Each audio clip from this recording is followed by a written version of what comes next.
So Cam Waters must be applying for a second job because he got the broom out in the weekend.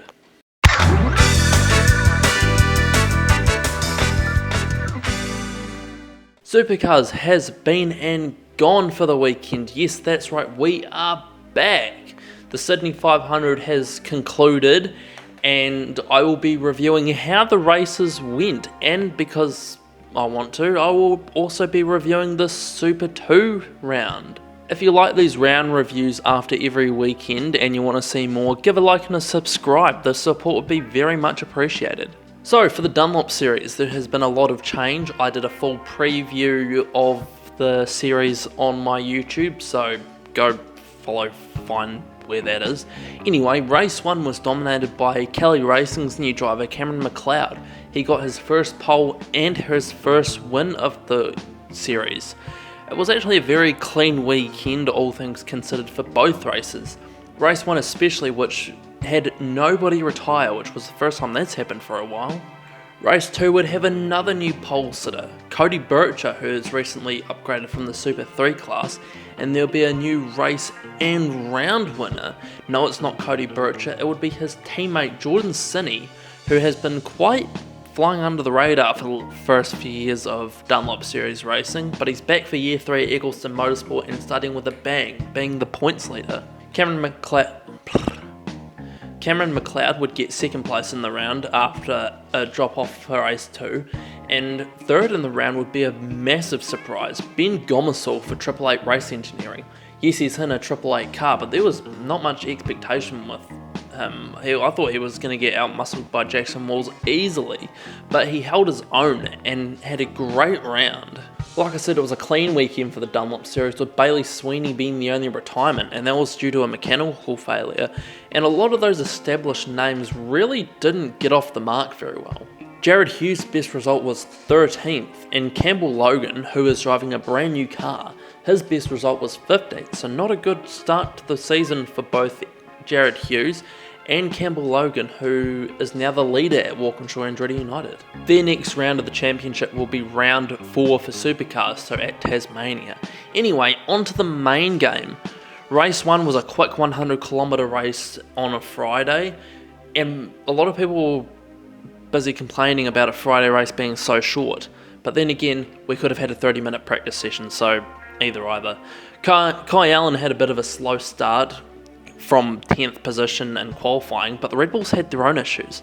Will Brown qualified 11th, he did manage to get up to the top 5, but Brock Feeney did get a puncture halfway through the race, and he finished 14th. There was a lot of tyre strategy between 2, 3 or 4 tyres. Some of the new blokes for their team had a good finish, Brody Kostecki in 6th and Anton De Pasquale in 8th. But the winner of the race was the pole sitter, Cam Waters. He smashed them, 16 seconds in a race so short. That's unheard of these days. Chaz would get 2nd place and Thomas Randall would get 3rd, having an all Ford podium. And Matt Payne would even get to 4th, so it was Ford 1, 2, 3, 4. Can't remember the last time I've seen that happen. Race 2 was on the Saturday, and it was a shit start for Blanchard Racing Team before they even got going. Aaron Love accidentally swerved into James Courtney in qualifying and put both cars right at the rear of the grid. I think Aaron Love got a $2,000 fine for it and he got sent to the back anyway. But both DJR cars would miss the top 10 shootout. Brody Kostecki qualified 16th. And Cam Waters would get pole once again. He's on a bit of a streak here. There was a bit of an early safety car for Richie Stanaway. His engine would go kaput and they would need to do an engine failure. They would need to do an engine rebuild, because of the failure.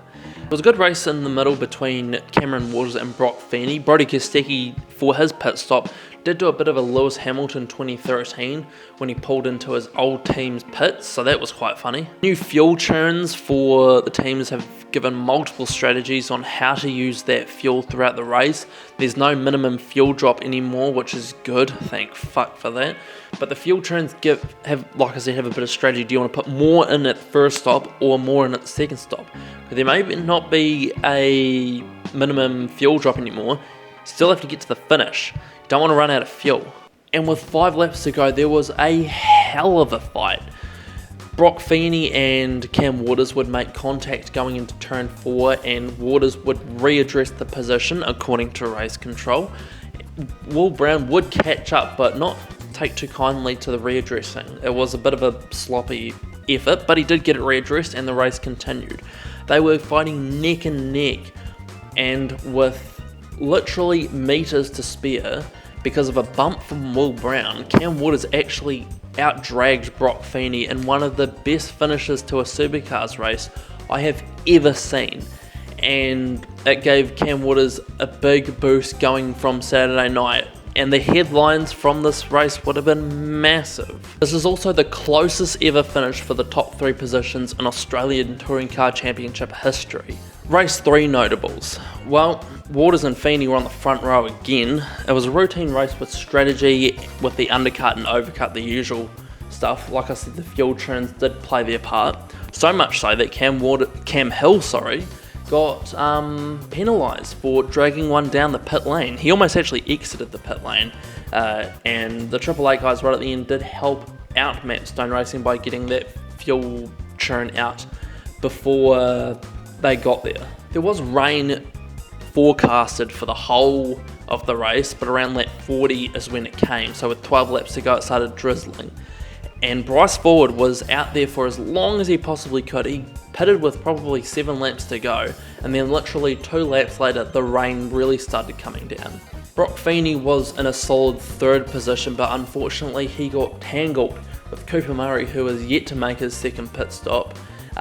Murray got penalised for it because he dove down the inside of Brock Feeney and took him out, only for him to turn off his nose and spin himself out basically. But that would also ruin Brock Feeney's race, because Chaz Mostert would end up diving down the inside of Brock Feeney for 3rd position. Like I said, the rain would come down harder with 5 laps to go, and everyone was on slick tyres, so they were all slipping and sliding.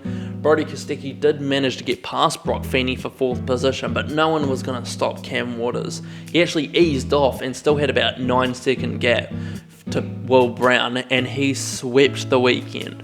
3 poles, 3 wins, 3 fastest laps. Only the 2nd time we've ever seen that happen since 2021, and that was Shane Van Gisbergen at the Bend in 2022, and he didn't even get all the poles that weekend. So Cam Waters one-upped him. Will Brown, with his race 2 and 3 results, would continue his podium streak that he's got going on, and Chaz Mostert would get his 100th podium for race 3. So congratulations to Chaz. So what drivers had a 7th gear for the weekend? Well, obviously Cam Waters. I mean, you win 3 races, it doesn't matter who you are, you're going to end up on this segment. Matt Payne also had 3 solid finishes over the weekend. James Courtney and Jackson Evans are 12th and 13th in points. Who would have thought that going into the weekend, especially after Courtney's issues and how Jackson Evans' last round ended up. And Anton De Pasquale got 3 top 10 finishes for his new team, and Team 18 are 6th in points, and he's basically done that by himself. Drivers look like they had dodgy spark plugs were Anton De Pasquale's teammate David Reynolds. 22nd in points. It's not a best start for the veteran. Will Davison's weekend was salvaged by his race 3 effort, otherwise he would have the other finishes were outside the top 20. Considering Nick Percat's start to 2024, his start to 2025 has been subpar. And the rookies didn't really do well either, considering they had high expectations. But my running on 7-cylinder award goes to David Reynolds. He has a lot of pressure on his shoulders, and he has to perform now that Anton De Pasquale's at this team. And this is not the best start. He has to come fighting back for this next round. So here is the drivers' points going into Albert Park. Cam Waters obviously has full points. Will Brown is 2nd in points, 60 points back. That is a full race of the 100 kilometre range. Chaz Mostert's only 5 points behind him. Brock Feeney managed to salvage it 4th considering his first race. Matt Payne a solid 5th with Thomas Randall just outside of it. Onto the team's points. Tickford are leading just from Triple Eight, 11 points back. 140 points back is Walkinshaw, then Penrite and Shell. So the more things are different, the more they stay the same, because these top 5 were the top 5 last year as well. As for my predictions, well, I got 2 of them right. I thought a new team member would get a top 5. Brody Kostecki did that in race 3. He got a 4th. BJR double top 10. You all thought I was crazy, but I got that right twice. Race 1, Heimgartner and Forward did, and then Heimgartner and Jackson Evans in race 2 did that as well. Their race 3 was quite average. As for the last one, we don't talk about that. 3 different race winners, yeah, Waters shit all over that. So what do you guys think of the racing this weekend? I thought it was brilliant. I'd probably rate it a 4 out of 5. And Sydney Motorsport Park is a brilliant round 1 with the under lights gimmick. Hopefully for the next few years it continues, just until Perth starts up their streets track, because they are adamant of getting that street track. So that is my round review for round 1. I hope you guys enjoyed watching this review. If you want to see more from me, give a like and a subscribe. The support would be very much appreciated. And also follow me on TikTok. I do quick news segments on there, and I will see you guys in the next video.